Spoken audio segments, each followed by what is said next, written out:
Maneva na sema PENDREAM TV. PENDREAM TV de osia dem yopo. You are welcome to PENDREAM TV, the only channel that brings you the best and latest updates in politics. If you are new here, please don't forget to subscribe to our channel, hit the notification bell, like and also share for other customers to watch as well. You can also leave a comment after watching or send us a voice note on our WhatsApp number showing on your screen. Thank you. Dr. Ekow Spio GAbrah has finally added his voice to the economic crisis hitting Ghana, saying government tends to spend more than he generated. He also said a lot of things about what they did that is causing us this problem. He also responded brilliantly to a question asked whether he's better than Jane Nana Mensah, and he did a brilliant deliverance on that. Without much ado, I would like you to join me listening to what he said into detail. Thank you. The economic circumstances of our country under the failed Akufo-Addo administration demands that individuals and groups such as the NDC adopt new and radical economic measures that will help to dramatically change the current sad global narrative in Ghana. If that is familiar, that's because it's you. You said that. Impressive. The administration of today will say that it's incorrect because things are turning around in the country. So why do you say this? Oh, I mean, as to whether things are turning around or not turning around, depending on how you like to do your research, some people say that beauty is in the eye of the beholder. Ghanaians are used to the phrase, in Twi at least, meaning take cognizance of your own circumstances and determine whether, if it's an election year, as it is now, you should vote this way or that way. And I think if you just go by what Ghanaians are saying on the streets, just, normal parlance, topics, as a taxi driver, as market woman, what they are thinking, that's one way of researching it. But you can also go by global analytics, which is now a very highly respected and well-established research company, which has provided numerous reports on different aspects of Ghana's performance vis-a-vis other African countries. And the outcome is clear that we are on a downslope. I mean, is anybody here in us not aware that Ghana is a bankrupt country? Ghana is a bankrupt country by any other financial measure or indicator. So if you're a bankrupt country, and are now trying to work your way out of bankruptcy, does it require too much of a philosopher to say something similar to what I said? Well, what I said was very light, very, very light. The disaster that the Ghanaian economy is facing, the depth of the, malaise, that is the financial misbehavior that has gone on for 7 or more years, the corruption that has become endemic throughout the whole country, the poverty that it has led to. The World Bank, African Development Bank, international organizations, they're all aware. So I don't know, I need to persuade anybody that things are very bad in the country. Very bad. Doomsor has come back. Doomsor. In my house, half of the time, I don't have lights and power and electricity. And most homes are experiencing the same. But nobody is going to pretend that, the word Doomsor should not be used because now it was used when it was a matter of, tariffs and all that. Doomsor is back with a vengeance. We're going to look into some of those matters, yes. But the administration will argue that things were bad, as you're saying, but today they're doing it better. Today things are improving. And some of these world organizations that you talk about have backed up that. We had the World Bank recently say they're happy about how things are turning out in Ghana right that's now. what the World Bank will say. I used to work there. So that's what they will have to say because they have given us money through the IMF. They are all part of the same Bretton Woods institutions. The IMF, the World Bank Group, the International Finance Corporation, that's where I worked, have a reason to be saying the right things or at least positive things about Ghana. Because their money is now here. When they didn't have the $3 billion loan that Ghana has taken from the IMF, they could say something else. But they now have skin in the game, as Europeans or Americans would call it. And so they have an investment in Ghana, and they must therefore prop up the economy with language, with reports, with conferences that say the right things, so their money doesn't get so bad. So they are patting our back for their own benefit. Of course, they do that. I was part of that system, and that's part of the work. I was in communication. I was head of communication at the African Development Bank. I was the only black person in the communication department at International Finance Corporation 30 years ago, and that was part of my job, to make sure that that institution said the right things about certain countries which were their clients. I see. If you're not their clients and you're misbehaving, they'll say the wrong things about you. But the government is having the Ghanaian people believe that as well. The government is having Ghanaian people believe that things are getting better. Yeah. When you go to the market and the price of goods have doubled and tripled, when your children are going to secondary school or whatever, and you have to have a long list of 20 items that the school says you must buy, and almost all those items will cost you 2,000-3,000 cedis, even in a so-called free education system. I mean, I don't know who needs to convince who.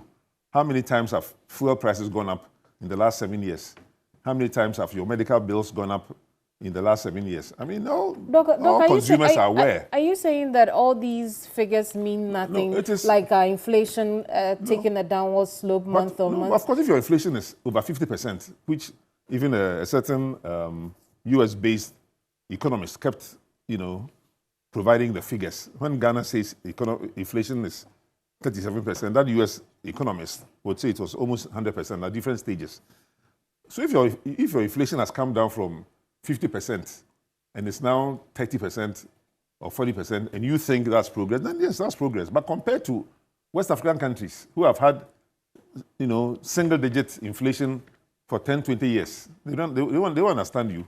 Or other countries in the world, very few countries have more than 10% inflation. Even the European countries, which have had increases in inflation in the since COVID times and since Russia-Ukraine war, which tends to be the main, excuse of the government, even those countries are still in single-digit inflation.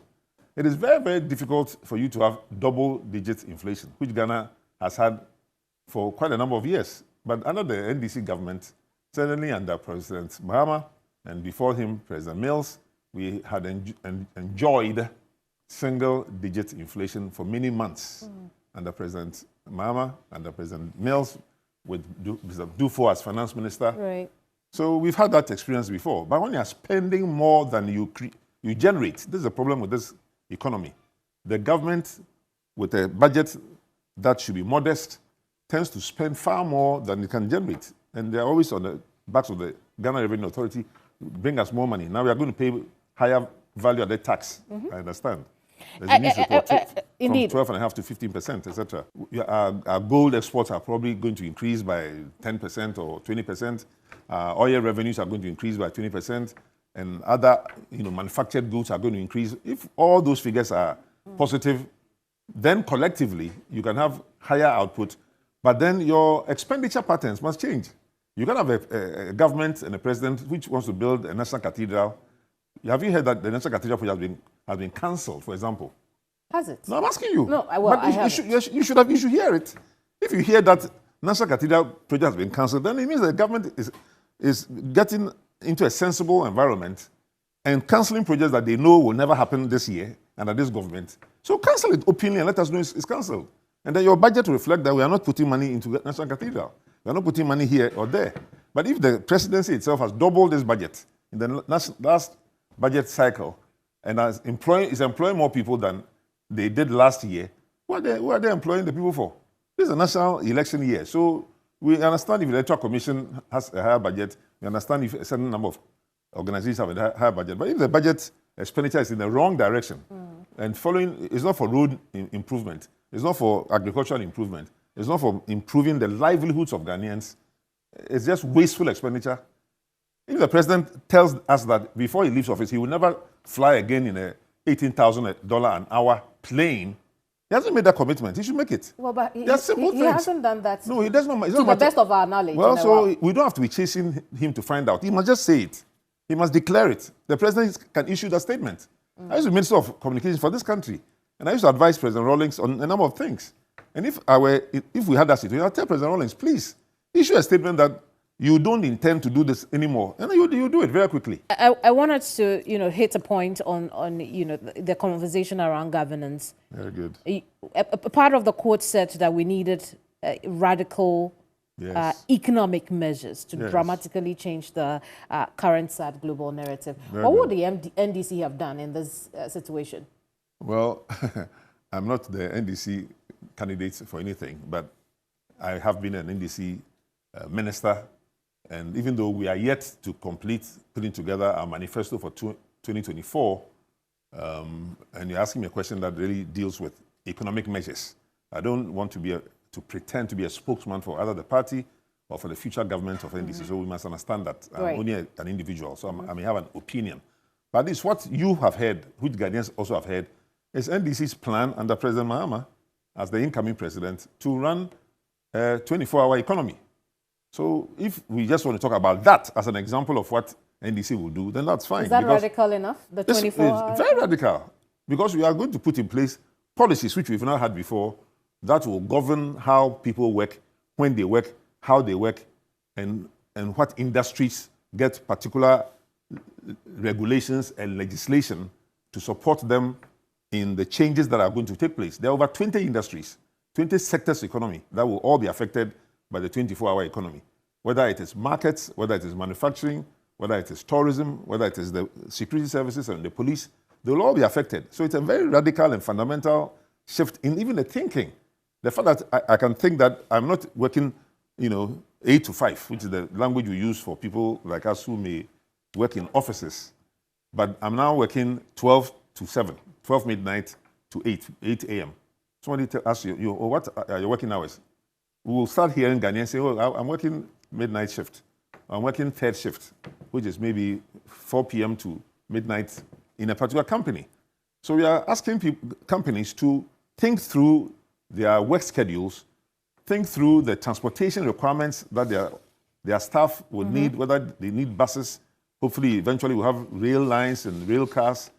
We are asking people in neighborhoods where they lack adequate security for themselves, so people can come out late at night or come early in the morning because they are not comfortable. The security services will have to be deployed in various ways to make the 24-hour economy successful and to work. Infrastructure, there are vans or buses that are riding in the daytime when they should wait and be moving mostly at night when traffic is lower. Let's chat Construction work that takes place in the daytime and disrupts, road users may have to take note of this and deploy themselves at night when traffic is low. All kinds of things that are going to happen. Let's chat a bit more about the 24-hour economy and other NDC matters when we come. Don't go away. Welcome back. My guest today is Dr. Ekow Spio GAbrah. Doc, while we're on the subject of the 24-hour economy, one would ask, how would that be addressing the current state of our economy? How would it be addressing the issues of the current state? The current state of economy requires the creation of jobs, right? So one of the things a 24-hour economy does, which is just what we discussed, is allowing people to work at different times of the day. The same 24 hours, God has only created 24 hours for all of us. None of us have more time than the other. It is how we utilize the time. So if instead of working 8 hours, that's all you do, you can increase your work and the output also by at least 20% or 30%, then in theory and in practice, you are increasing your productivity as well as your production of goods and services. And if you apply that not to only your individual self, but to companies and enterprises nationwide and to the world, which will also know that if you want to do trading with a Ghanaian company, a Swazi company wants to export to Ghana, an Egyptian company wants to buy from Ghana, they know that the company you are going to buy from in Ghana works 24 hours. Therefore, you don't worry about the time. You can call them, you can send them fax, send them email, and they will respond almost immediately. That changes the economic paradigm almost immediately. So that is why the 24-hour economy is so critical. It starts with a mindset change. It goes into policy changes. It goes into legislative changes. It goes to acts of parliament that addresses all these 20 or more industries that will be affected. And it goes to the workplace changes that companies and industries have to adapt to take advantage of the opportunity. Do you feel that the party is selling the 24-hour economy well enough? Are people sold on it? Well, it could be more sold, but a recent survey by Global Analytics, the same company I'm talking about, has demonstrated that over 54% of Ghanaians believe that the 24-hour kind of economy is the highest or the most remembered, if you like, slogan or policy initiative of all the policy initiatives that any political party is talking about today.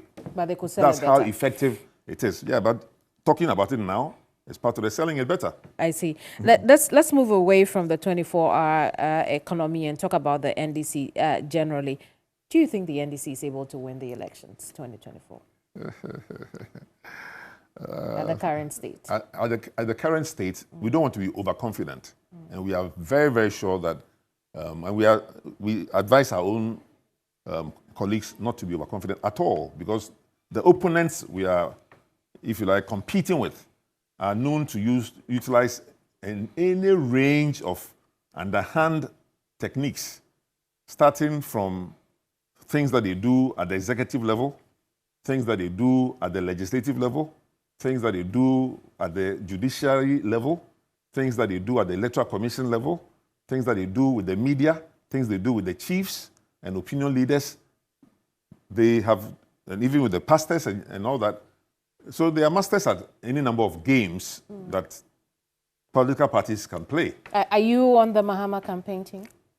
As an NDC member, by definition, I'm a member of the Mahama campaign team, but the team itself, of course... The core team. No, there's a core team of people, and I'm not a member of that team, because he... Why? You didn't make yourself available for that? I'm more than available. He knows that too well. Why do you think he didn't call on you? Oh, he has people that he wants to work with at different times for different purposes.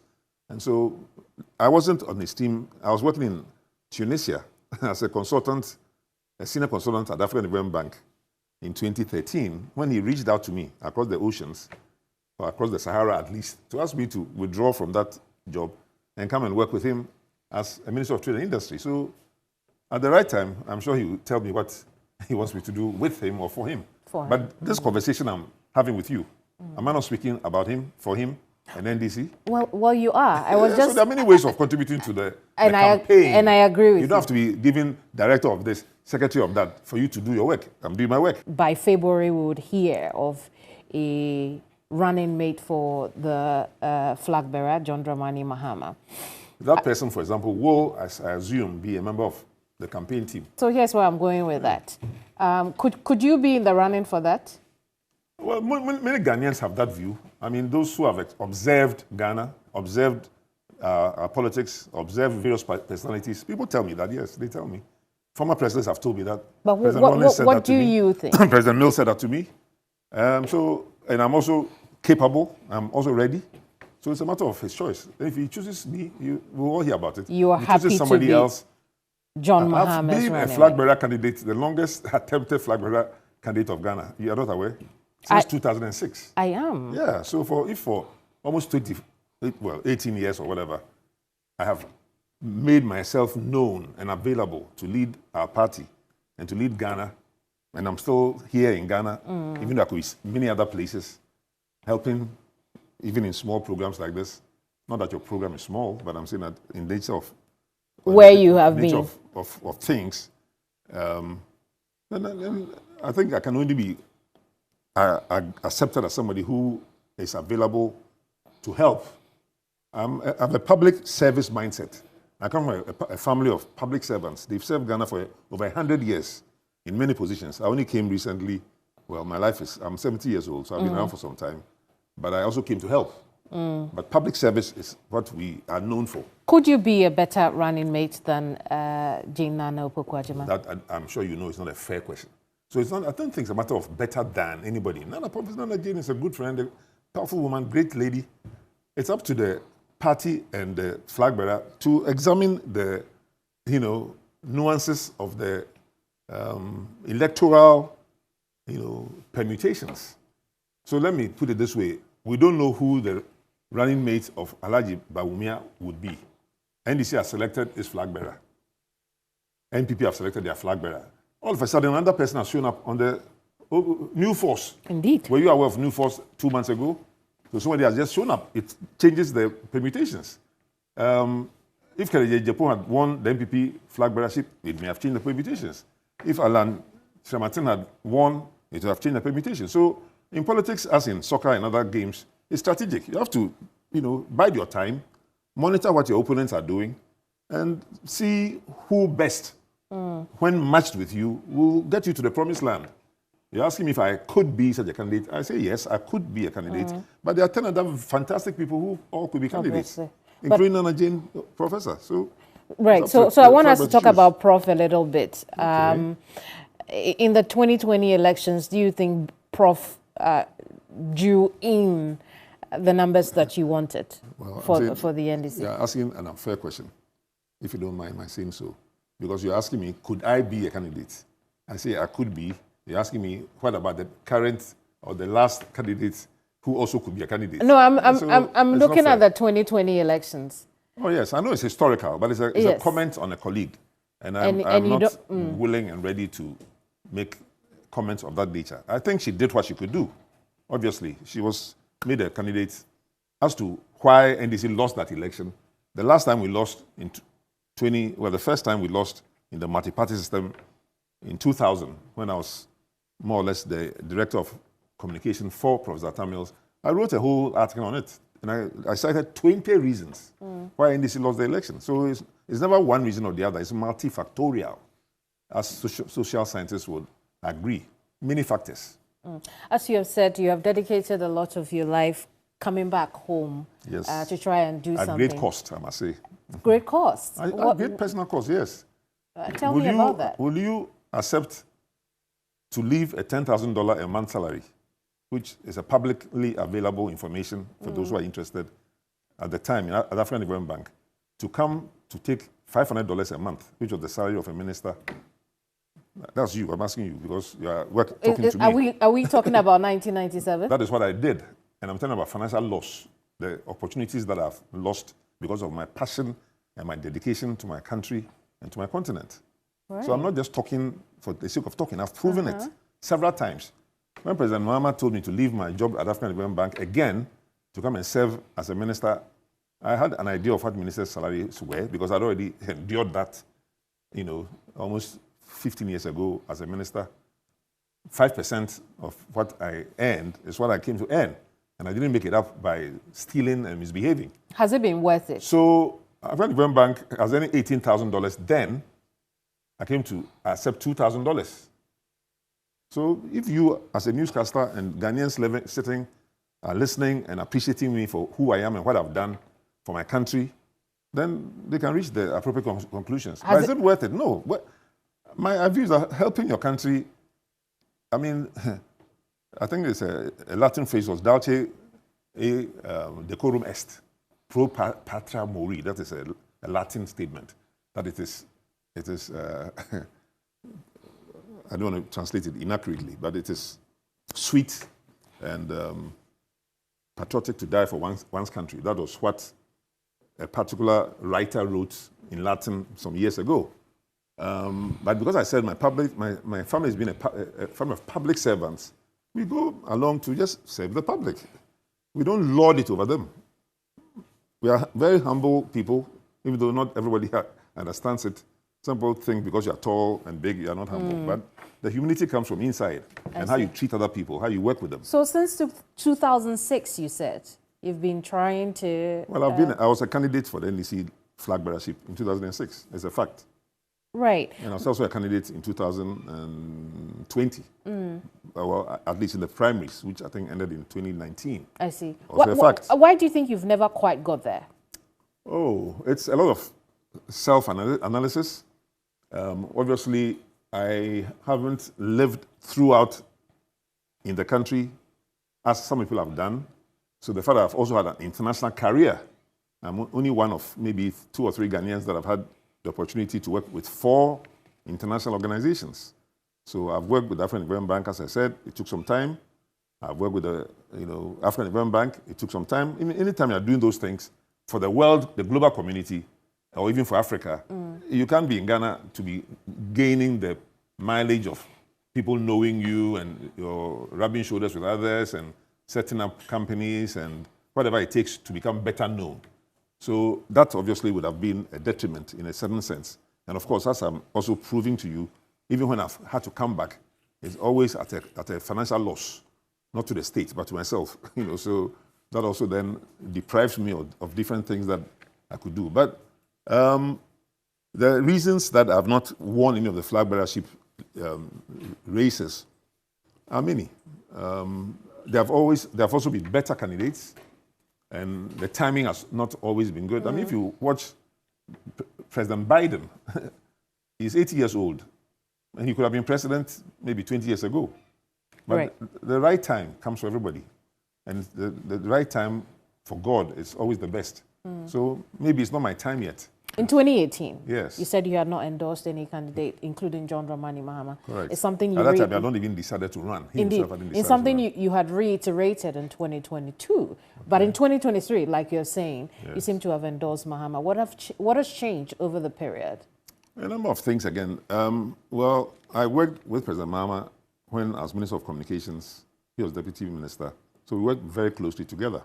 So we have a good working relationship. And we are still friends to today. We never had a squabble that I can remember in those days. And we became jointly cabinet ministers. I was in charge of education. He was in charge of communication. In the party hierarchy as well, I was the first to go into the party hierarchy after we lost 2000 elections and became what today we call Director of Communications or National Press Officer, the work that Sami Jamfi does, which I think all of your audience know about. I did that for 2 years. And then President Mahama took over from me in the National Democratic Congress inside the party. So we both have inside the party experience. And as I've just said, after we lost the election and we then won it in 2009, 2008, and President Mills became president, I wasn't given an appointment immediately or even at all in the NDC government. But President Mahama reached out to me while I was at the African Development Bank to work with him. So he actually declared, or his family declared in 2017, that President Mahama will not be a candidate for the 2020 election.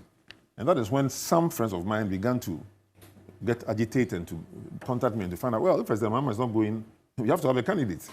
You tried to be a candidate in 2006, so why don't you start lacing your boots to come back?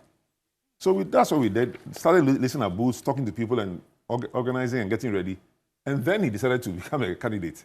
And so it was a little difficult because at that time we had kind of invested too much time and energy in it, and my team just didn't want to withdraw. Did you feel betrayed at that point?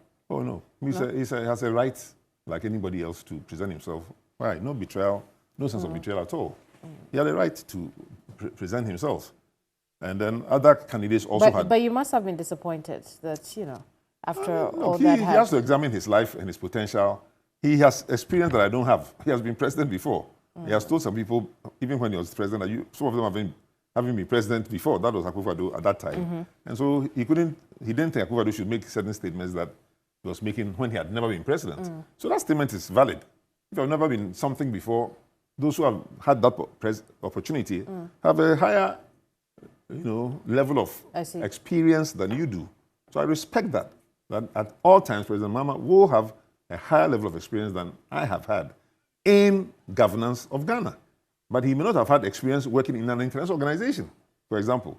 He may not have had experience being a chief of staff of a church, which I've had, or a president of a university, which I've had.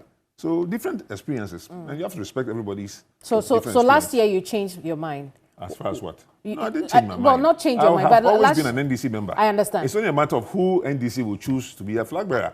You can be a candidate and you lose. I was not the only one who lost that election. All of us, six, seven of us, Backbane was a candidate, he lost. Joshua Arabi was a candidate, he didn't make it. Simon was a candidate. So we all lost together to him. And we accepted that. And we campaigned for him. And you campaigned for him. And we do that. Right. So let's assess the candidates of 2024, John Dramani Mahama.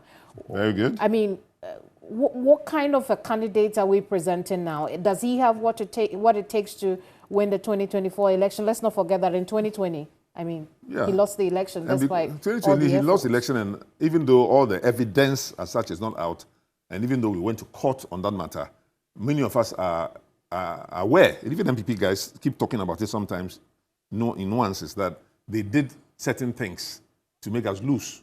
Okay, I was not in the so-called strong room. Those who went and drank tea and didn't get biscuits and all that came in the Supreme Court to tell us what happened. But it doesn't matter. I mean, I'm saying there are many reasons. I've identified 20 reasons when NDC has lost in 2000. So 2020 election, if somebody were to analyze it, there'll be 15, 17 reasons we may have lost. Kusibuchi actually had a committee that went through why we lost the 2016 election. They wrote a fine report.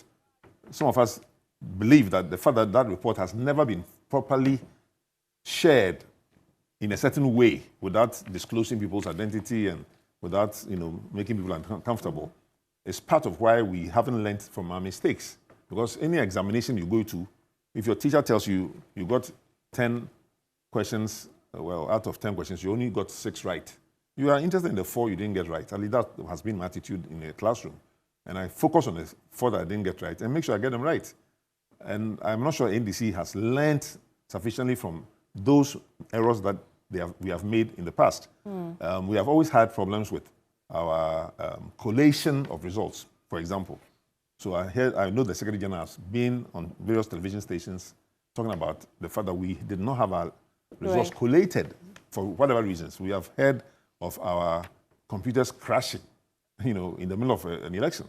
And then there have been, back and forth, blame of this person or that person in the National Elections Directorate, the IT Directorate, and all that. Well, those are internal matters, but I'm saying that they've become publicly known. Yes. There's some of the reasons why we have not done as well in some elections as we could have. So those are really important matters that you have raised. They are, sure. The party is already aware of these Correct, things. yes. But you're not learning the lessons to rectify them. I believe we are learning the lessons, but I'm saying because we didn't learn them well in the past, then we end up for the 2024 failing. elections, do you think those lessons have been learned? Learning is a continuous process. So we are still learning. Even today, we are still learning. People listening to me hopefully will learn something. And I'm always happy to learn from others. But I think that the major problems that we must have had have been fixed in terms of even the composition of our National Executive Committee at the party headquarters, the leadership we had at the time. We have a new Secretary General. The Secretary General has moved on to become a chairman of the party. Others have been recruited as national organizer, etc. Do you think the current crop of leaders can deliver the 2024 elections? The crop of leaders of NDC can deliver a good election at any time if the spate of robbery, electoral robbery, either at the constituency level, at the regional level, or at the national level in the Electoral Commission, if intimidation by law enforcement agencies are completely overcome and done away with, if foreign institutions that are supposed to help us to manage our elections properly also stand their ground and provide the appropriate support at the right time, if the other institutions of governance, and a long list, I read some of them out earlier, all work well, NDC should win, no doubt. And all the polls, Ghana has not been traditionally been used to opinion polls. And some believe in them, some do not. But I come from a background of statistical information and analysis and all that, so I believe in most polls. And I've cited the Global Analytics as a company whose polls are very Ghanaian-focused and generally believable. And they are putting Bahamas ahead of Baumia by a margin of 50 to... Do you find that... 54% and Baumia is below 30% for some polls, yes. Do you find that the NDC could struggle in its, what they call the World Bank, the Volta region, given events of recent? Yeah, but part of the recent events were the people of what we call SAL, S-A-L-L, the particular subcategory, who were not even given a chance to vote in the last election, and we must insist that whatever electoral reforms or administrative errors took place or deliberate sabotage took place that didn't allow those people to vote, they are fully Ghanaians. They should be given that right in this election, and we expect the Electoral Commissioner to vote, to pledge 100% that SAL will vote in the 2024 election. Now, there's also a group of Ghanaians outside the country who, under the ROPA bill, were supposed to be registered and to vote. And up to now, to the best of our knowledge, Ghanaians outside Ghana are still not registered to vote. Should there be a strategy difference given the new entrance into the elections the butterfly movement, mosquitoes and butterflies, yes. and new force. Should there be strategy difference now that we have these new entrants? Yes, absolutely. No, so a certain group that will be looking at these strategic issues, I'm happy to join any such groups. I've not been invited to, but groups that have certain responsibilities will obviously look at all these, and there'll be new others coming up. We don't know who they are. The Liberal Party, often we don't hear about them until elections. Then they have posters and flyers, mostly in Accra, and that's about it. We don't know who else will be filing. I don't know what the deadlines are for creating a party. They will not get more than collectively 5%. You think so? All those small parties. I'm sorry, my own brother and friend Alacha Martin, butterflies, mosquitoes, they will not get collectively so no real more impact. than 5%. We are a two-party nation, unfortunately. Should the NDC be considering alliances? I think so, all the time. You need, even 3 votes. You need everybody's family, everybody's, oh no. I'm a strong advocate for alliances, which Ghana may have 10 parties now vying for the next election. There's PNC, there's Mosquito, or the Butterfly Party, there's the New Force. Yeah. You should have alliances, yes. New Force? Well, but it doesn't matter. If it's a matter of believing in similar, philosophy. That's really what it should be the case. Not so much in the personalities. But yes, where somebody is friendly to another person in Party A, you can send those who are friendly to that party to talk to them and find out how can we work together. Because we are going to be in power, I expect and believe. If Alan Chamatin knows that, and even he expects to be in power, it's in his own interest to have a discussion which says, look, just in case I don't win, I hope we can work together in this way. Nothing should stop him from doing that. More on the elections and your thoughts about New Force movement when we come back. Don't go Sure. ahead. What are your thoughts, Doc, about the New Force movement and how they have just popped up onto the scene? Well, Mr. Kwame Bediako, who actually is a good friend and a neighbor, I think it's an interesting addition to the political structure and system and potential of Ghana. So I don't begrudge his entry in the political race at all. I think it sharpens the decision-making process and the preparatory process for all of us who are in politics, that, here are new entrants. They may be smarter, they may be sharper, they may be more nimble. A soccer team that look at the Africa Cup. Countries that were not being heralded, whether it's Cape Verde, whether it is Mozambique, whether it's Namibia, are doing better than is expected. So it is possible for these newer parties or newer individuals. I hear Mr. Bediako say he doesn't have a party yet. Yes. He's a movement of sorts. But I guess he wants to move towards the political party arrangement. Well, he said he's being frustrated. Well, but you can't say, you can't be surprised by that. I mean, the party you are trying to overthrow, from the NPP's point of view, it is not NDC which is in power, which Bediako is coming to overthrow or replace. It is NPP that see him as a threat. So they are the ones who are taking actions against his, producer and his external partners and the one who puts out the billboard and whatever they are doing and stopping his stadium or his Black Independence Square union with some African, Pan-Africanists, etc. It's the government of Ghana doing that, using national security and all kinds of bad boys hiding in the background. But nevertheless, I'm sure he will still prevail because his billboards are all over the country. I think he says there are over 100 billboards that he's put up. So that's a very impressive investment in the political process. And of course, he has a number of companies that generate revenue for him. What do you think about his IRS message? Also is looking for him to pay taxes. So obviously the government is looking at all kinds of weaknesses that he may have to weaken him further, as they have done to many NDC people over the years. So it's a war of attrition. The way MPP operates politics, it's a war of attrition and a zero-sum game for them. The NPP has done that to MPP many has NDC done members? that to many NDC Like members who? and their businesses. Almost everybody you can think about. Almost every, unless they don't know you're an NDC person. If you are an NDC person, you have any kind of business, they make sure that it doesn't prosper. Have you been affected by that? I won't personalize it. That's what I'm saying. I'm not identifying individuals, but I know as a part, it's their mindset. It's just a mindset, and they implement it in that way. Didn't you hear even DH Minister, who is departed, saying somewhere in the 2020s, that by the time they had finished with NDC will not be able to win any election in Ghana. You were one of those people who pioneered the implementation of VAT. Very true. In the country. Very Today, true. as you rightly said, we are looking at 15% of VAT in this country, but it's also going beyond that to charge it on electricity usage for users above Lifeline. What are your thoughts about this move that the government is trying to make? Well, a bankrupt government will naturally look for resources and revenue from anywhere they can find it.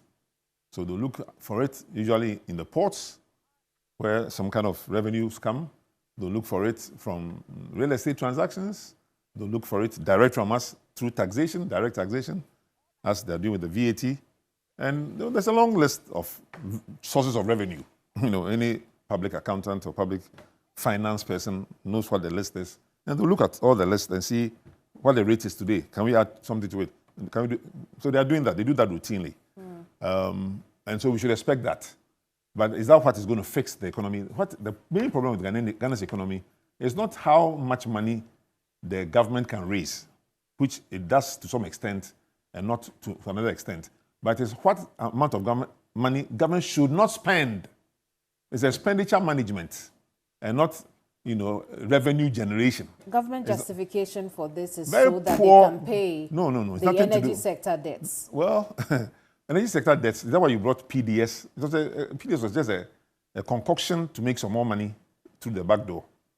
And then the other recent one, on the other hand, with the GRE, LMS or something. SML. All these acronyms.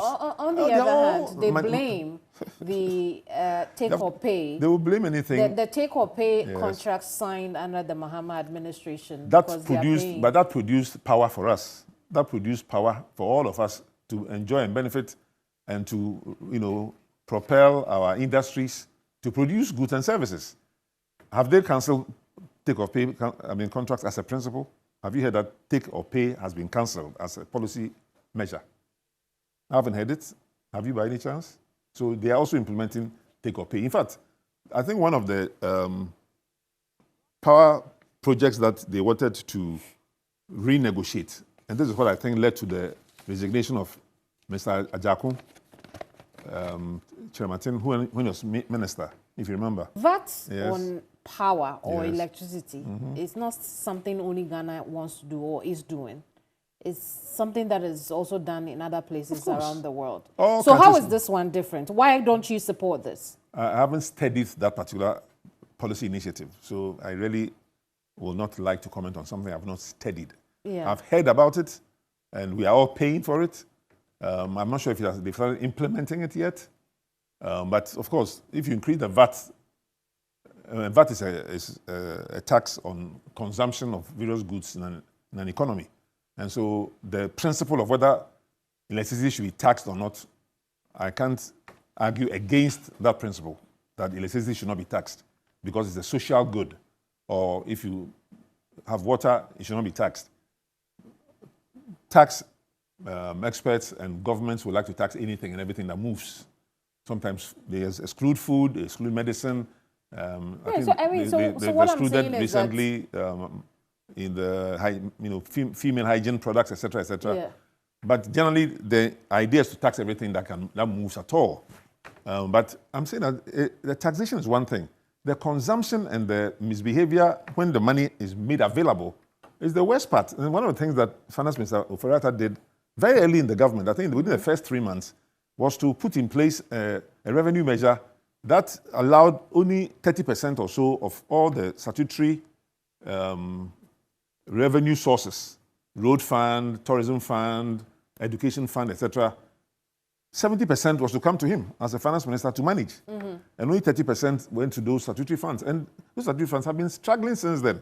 This is Assembly's Common Fund, struggling. Ghana Education Trust Fund, which I created during my time, is what they've banked, they've mortgaged with I believe a Chinese company. So whatever money comes in there, they just pay the Chinese company. They've mortgaged everything that can be mortgaged. I see. But as they've taken future money, future revenues, and taken the money out today.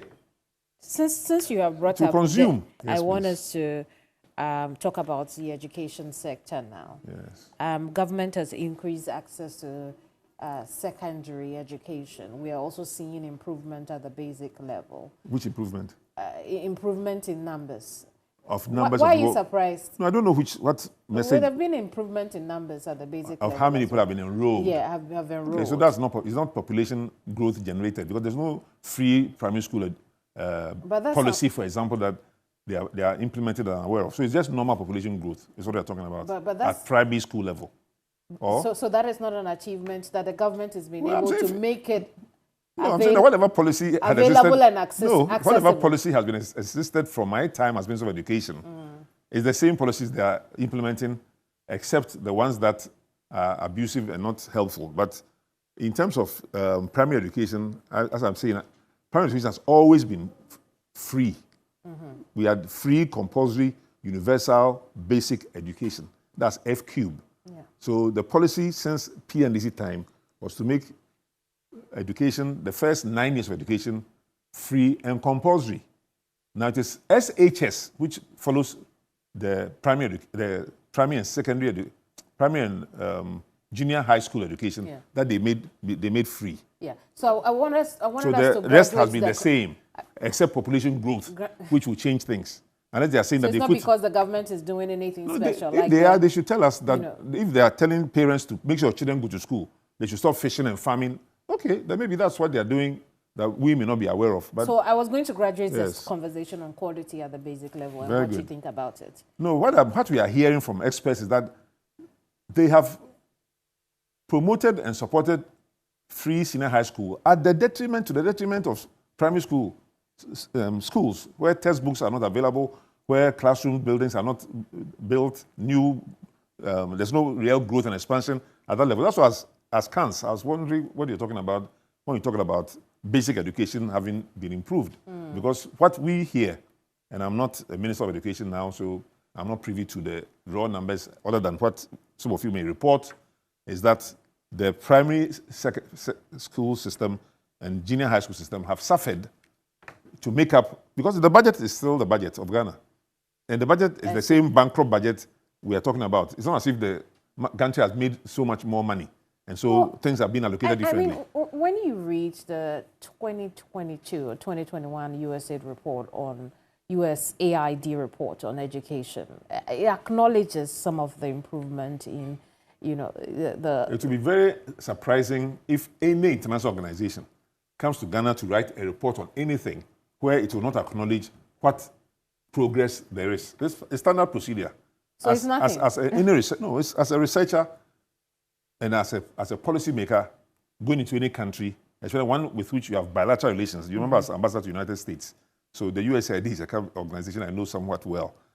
They will have to write in a report. So if you look at 20 chapters, you will see a section that talks about the improvements that Ghana has made over a certain period.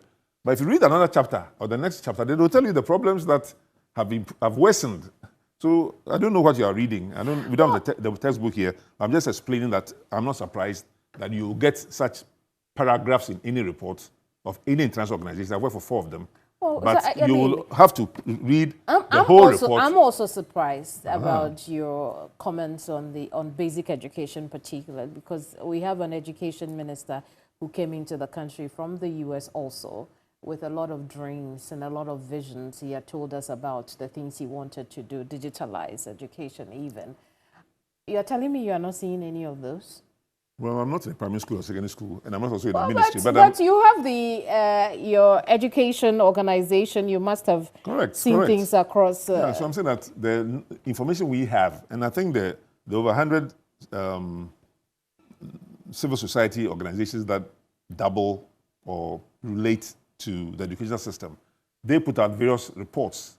I think Education Watch and other such organizations. Very well. And the reports that they put out suggest that Ghana's primary and junior high school systems have suffered adversely, partly because of the focus on the senior high school education. Has the free senior high school lived up to expectation? Is it working for the Ghanaian people? Well, the first thing is that it is not as free as people had thought it would be.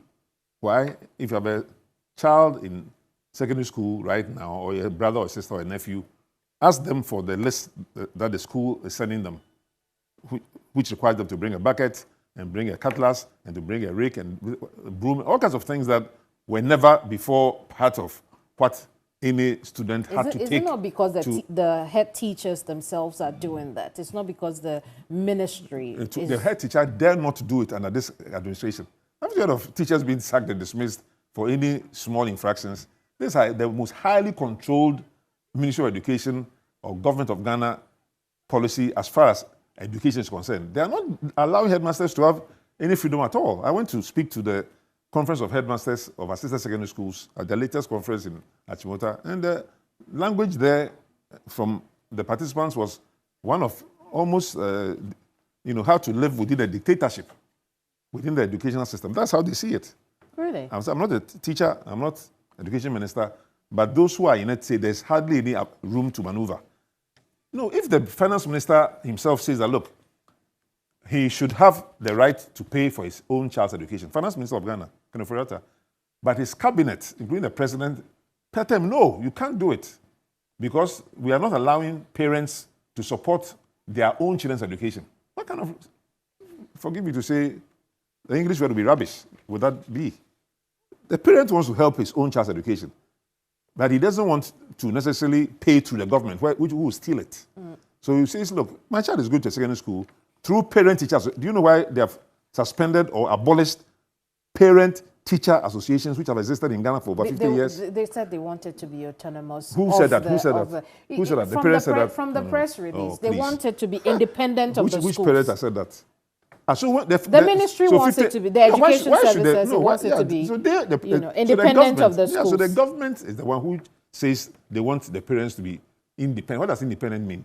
They don't want the parents and the teachers to work together in the common interest of the students they and the can pupils. work together, but when it comes to issues of fundraising and projects, they want to... So you don't banish the parent-teacher associations. You just change the rules, if that's what you want to do, that there shall be parent-teacher associations, but when schools want to raise funds for projects, the parents should do this, and the teachers should do that, and the students should do whatever. I see you think this could cause some problems. It's causing the problems already. It's not it could cause problems. It is a big problem already in Ghana. That the parents who have... Where do you think government collects taxes from? You know where government collects taxes from? Taxes. Where does government collect from? From the people. Yeah, from the people. And the same people from who you collect taxes who say that, look, we know you're collecting taxes from us, and we are struggling with taxes. But please allow us in this secondary school, in the other secondary school, to contribute voluntarily to our own children's education. Say no. What common sense does that make? Maybe because... I'm really yet to understand the common sense. Sorry about because that. some people take advantage of that. Oh, yes, there'll be abuses. But there are no abuses going on in the government, even without parent associations. So if you want to prevent abuses, then stop corruption in Ghana. Why did you sack Domelovo, who was just simply trying to do his work and insist on things being done right? Why did Matanamidu resign and call the president and the presidency the mother serpent of corruption? I mean, the language, mother serpent of corruption. I didn't know corruption was even a serpent. But that's Matanamidu's language. So these things are all going on right now. And there are over 100 incidents and cases of corruption and abuse of office in this current administration. Even Ajabin Kisi, the special prosecutor, is complaining that he's not getting the right support and all that. Doc, is there any hope for Get Fund at this point? Well, of course, in the new government, you have to unravel whatever took place with the Chinese and get it on its normal feet. I mean, you know of international agreements more than I do. Sure. How easy will that be? Every international agreement can be cancelled, can be abolished, can be modified. It's an agreement. Every agreement, whether international or local, are all subject to change at any time. And the clauses are in the agreement. If you want to change this agreement, do this, do that. Your rental agreement, same thing. Your agreement with your employer, same thing. Every agreement anywhere is subject to change, modification, and to nullification, abolishing, whatever. So when NDC comes to power, we shall examine all agreements, including many that have been signed improperly, and people are leaking money out of the national coffers. I see. And make sure that things are done correctly.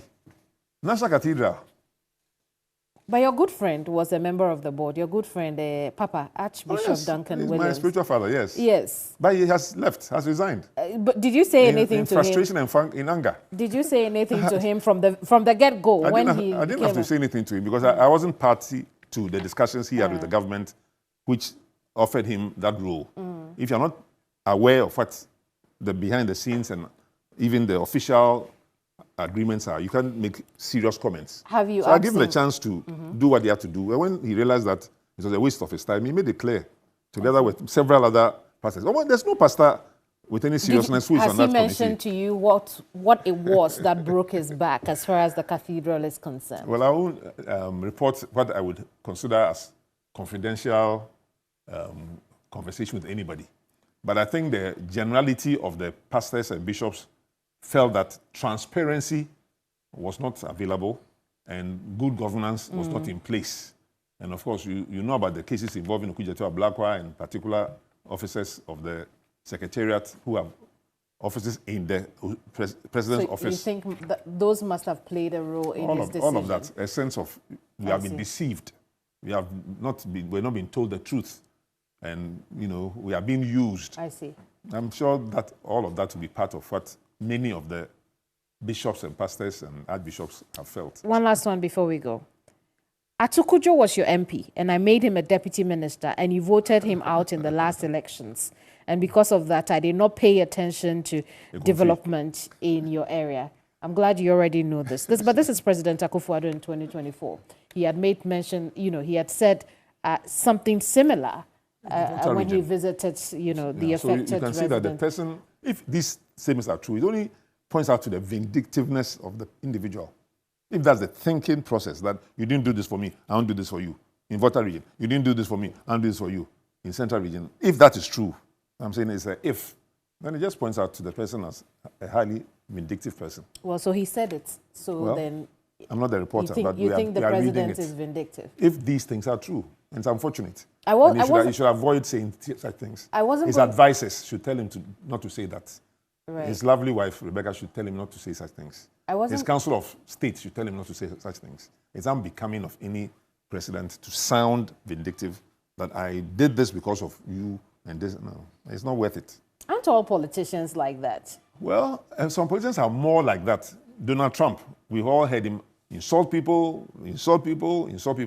And your mama, where did he say things like that? That you didn't do this for me, so I won't do this for you. I don't think even President Rawlings ever thought along those lines. President Rawlings was a highly nationalistic person who just wanted for the whole country to move ahead. He put us as ministers in the gutters of Nima to clean, to set a good example of what leaders should do. But other leaders don't think their cabinet ministers should come down from their Range Rovers and Land Cruisers and do any work that really solves the hand. But Rawlings was a different president. He had cocoa sacks on his back when Ghana couldn't get its cocoa to the ports. Right. As an example for everyone else to pull us through. So when your country is in debt, as Ghana is in now, you need an all-hands-on-board approach. But if the Bank of Ghana, which is helping to manage our debts, has a Bank of Ghana headquarters building that they tell us publicly is 80 million, and by the time the construction begins, unless I'm wrong, has now jumped through 250 to 300 million and may go higher, then we lose sense of where we are. Because there are few people that ought to be holding the fort and insisting on some transparency, some good governance, both in Parliament, in executive branch, and outside, are not living up to our collective expectation. So it's not my issue. It's all of us who are in this pot together. Thank you for coming. Thank you very much. And thank you for joining us today on Hot Issues. I'm Kemini Amana. I'll see you same time next week. Thank you for joining. Please, if you have not yet subscribed to the channel, please do so for us. Hit the notification bell, like and also share to other customers to watch. Thank you. I'm not PENDREAM TV. Now, so far so good. Say open online portal e Ghana. Nipa share, nipa follow, nipa comment here. To my best of knowledge, without any biases, PENDREAM TV.